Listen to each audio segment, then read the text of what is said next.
What's up, YouTube? Back for another video. So last time we did the most meaningful albums videos, and yeah, here we are. We're doing our first collection update. So yeah, let's just jump right in. So what we're listening to in the background, in honor of Frankie Banelli, rest in peace, brother. He died. I'm recording this on a Tuesday, and he died last Thursday or Friday. So playing some Quiet Riot in the background. Guilty Pleasures from 2001. Really cool album. Worth checking out. Of all their latter day albums, this one's probably one of the better ones. But yeah, check this one out. And also, I'd like to say before we get started that just today found out that Riley from Power Trip passed away. So yeah, that sucks. He was only 34. So rest in peace, brother. But anyway, let's jump right in. So the albums I'm going to show, I got 6 albums. This is all the stuff I've bought in the last, I guess, month or so, month and a half. Some of the stuff I bought I'm not going to show because I've already shown it in previous videos. Like, because, for example, I went to, well, the first 3 albums I bought along with 3 Kiss albums, so I've already shown those, so that would just be redundant to show those again right now. So yeah, let's just jump right into the McKay's haul. I got used book and CD store over here in Knoxville. So yeah, here's what I found. First, I'm not going to talk about this one too much. I'll explain once I get done talking about it. In Flames Clayman. This was a pretty cool find over there. They actually had quite a few In Flames albums I'd never seen anybody else carry. You know, usually you only see, gosh, the last 3 or 4 records in, you know, in a like FYE or even the rhythm section up in Gatlinburg, that record store. That's all they've got is the newest stuff. You never see any of the older In Flames albums, and they had a few of them, so I decided to pick this one up. Yeah, I really like this album. I'm not going to spend too much time talking about it though, because I'm getting in the Clayman 20th anniversary edition. I'm getting that in, so it comes out this Friday, and I pre-ordered it, and I probably won't get it in the mail probably until sometime next week, but there will be a video on that, and I will go way more in depth on this album. So yeah, Clayman from In Flames.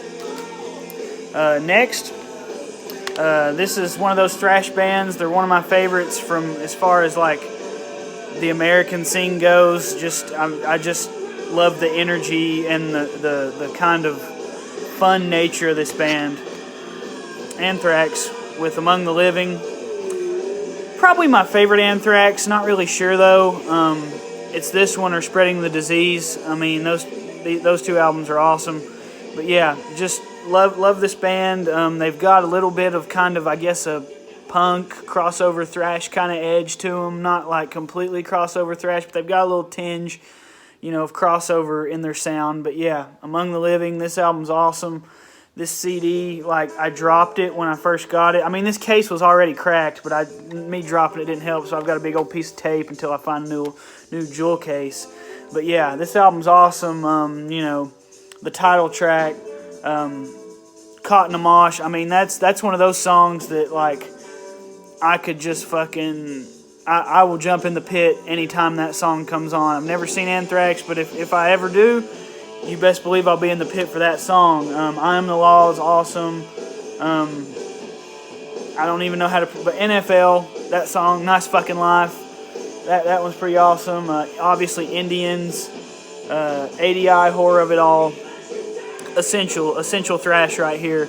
Especially if you're into crossover, you'll probably dig this. So yeah, Anthrax, Among the Living. So here's the last one that I got at McKay's. This is a band that I guess I've more recently got into, probably in the past like year or so, and that band's Opeth with Ghost Reveries. Again, the case was in crappy condition, and it just kind of fell apart when I opened it. So, or actually no, this was the one that when the guy was ringing it up, because like since it's a used CD store, the guy has to like open it to make sure a CD's in there, which I did that anyway. I checked the condition of the CDs before I even bought them. But he checked to see if it was in there, and it just fucking fell apart. So, yeah, I got to find a new jewel case for that. Got to get a few more and sell them for cheap. But anyway, yeah, Opeth Ghost Reveries, man. I fucking love this album. This might be my favorite Opeth. You know, that string of I mean, their first, you can't really go wrong with the first, like, basically anything through, well, I'm drawing a blank. The album that came after this came out in 2008. Can't go wrong with any of that as far as, like, progressive death metal goes. Of course, I love, you know, all their new stuff, too. The more progressive rock, metal kind of stuff that doesn't have the growled vocals. I guess that's the last 4 albums, starting with Heritage. They're good, too, for what they are, but I definitely prefer the older, more heavier stuff, especially this album. Of course, that being said, I do love their newest album.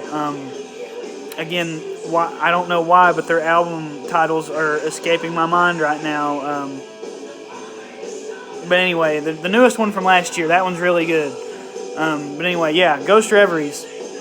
You know, obviously Ghost of Perdition, just a killer opening to an album, just a 10-minute epic song. Actually, they start off the album with 2 10-minute songs in a row, Ghost of Perdition and The Baying of the Hounds. Yeah, man, those 2 tracks, Beneath the Mire, Harlequin Forest, The Grand Conjuration. I mean, come on, another 10-minute plus epic song, just progressive death metal goodness at its finest.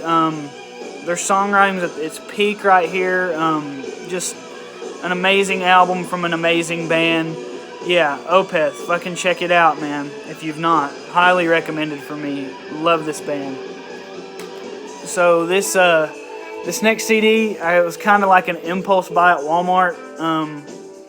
I kind of put it. It's not a metal album, but I kind of put it in the middle of the video, kind of break up the more metal stuff. But yeah, this was an impulse buy at Walmart. I got it. I saw it for cheap and just figured I needed to fill in this hole in the collection for this band, so went ahead and got it. And that's Beatles' Abbey Road. I mean, I know everybody has, you know, unless you've been living under a rock, you've seen this album cover. Yeah, I mean, just there's not much can be said that's already been said. Yeah, I think I said that right. But anyway. As far as their later output, it's like I kind of break it up into 2, like the earlier bubblegum pop stuff and then the later psychedelic stuff. The later psychedelic stuff kind of starting with Rubber Soul. As far as the second half of their output, this is probably one of my more least favorite. It's just not super focused. Yeah, it feels like, I mean, it's still great. You know, it's still a Beatles album, so it's obviously going to be pretty great. But yeah, this album's definitely top heavy. The second half of the album is just like, it's a bunch of like 1-minute songs that actually are like one giant song. But like, yeah, it's just, it's kind of super weird, just a super weird ending. Basically anything past Because is kind of like, you know, I could do without it. But as far as the good stuff, I mean, Something is awesome. Maxwell Silverhammer, Oh Darling, Octopus Garden. And of course the 2 big hits off Here Come Together and Here Comes the Sun.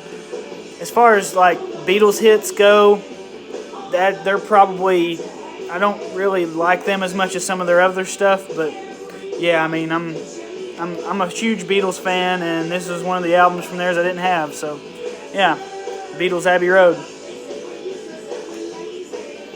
So moving on, these last 2 came from a trip over to FYE a couple weeks ago.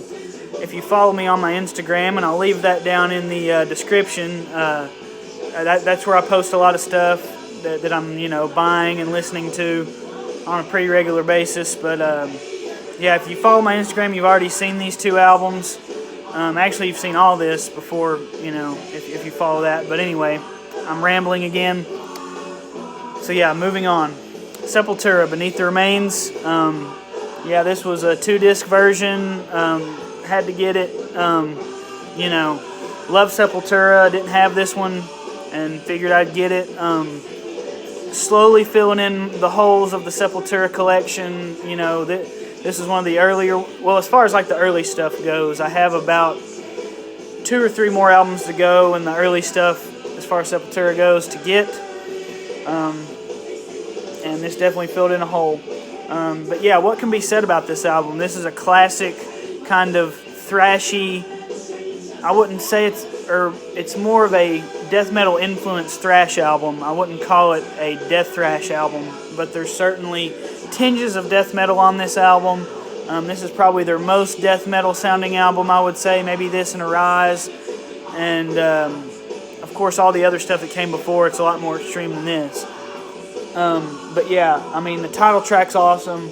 Inner Self, Mass Hypnosis, Lobotomy. I mean, come on, this is just a classic thrash album, and if you've not heard it, pause this video right now and go listen to it if you're a thrash metal fan, because this is essential stuff. So yeah, Sepultura, Beneath the Remains.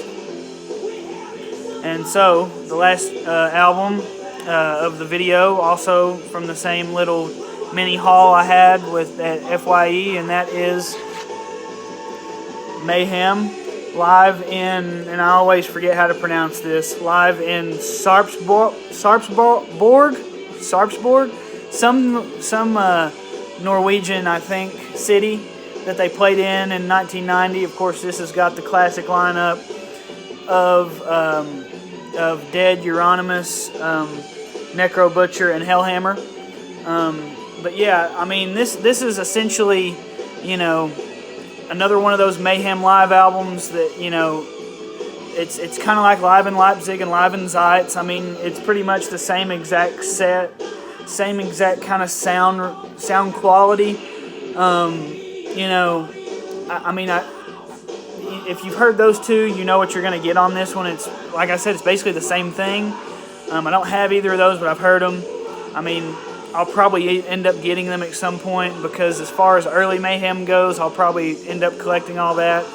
Basically everything through Wolf's Lair Abyss I want to have. This is the first Mayhem that I have in my collection, so that's plus, but got to get it started somewhere. But yeah, I mean, I guess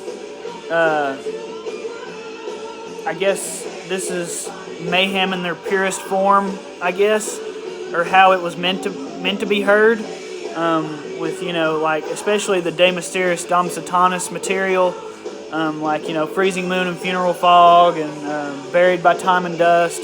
You know, this is how they were supposed to sound on the album.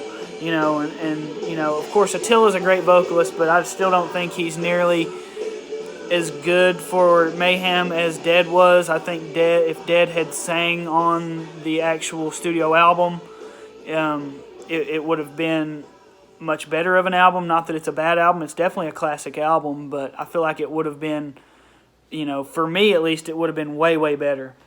But yeah, Mayhem live in, and I'm going to have to look at this again, live in Sarpsborg. Yeah, I mean, if you've heard Live in Zeitz, Live in Leipzig, you'll know what you're getting, but still check it out. It's definitely worth checking out. So yeah. So, yeah, that pretty much wraps it up. Actually, one more thing, give a quick shout out. The shirt I got on is a local band, Summoner Circle. They're kind of like a doomy, like progressive doomy kind of band. They got a little black metal in them, but yeah, they went on the road last year warming up for Children of Bodom. So yeah, they're starting to make some noise. They got a full length out. They've got another one on the way. So yeah. Be sure to be on the lookout for them, Summoner Circle. You know, just check them out. And once again, rest in peace, Frankie Benelli, and rest in peace, Riley Gale. Thanks for the great tunes, guys. But yeah, so yeah, that'll wrap it up. Yeah, I don't have anything else to say. So yeah, like, comment, whatever, do whatever you want to do, and take care, guys.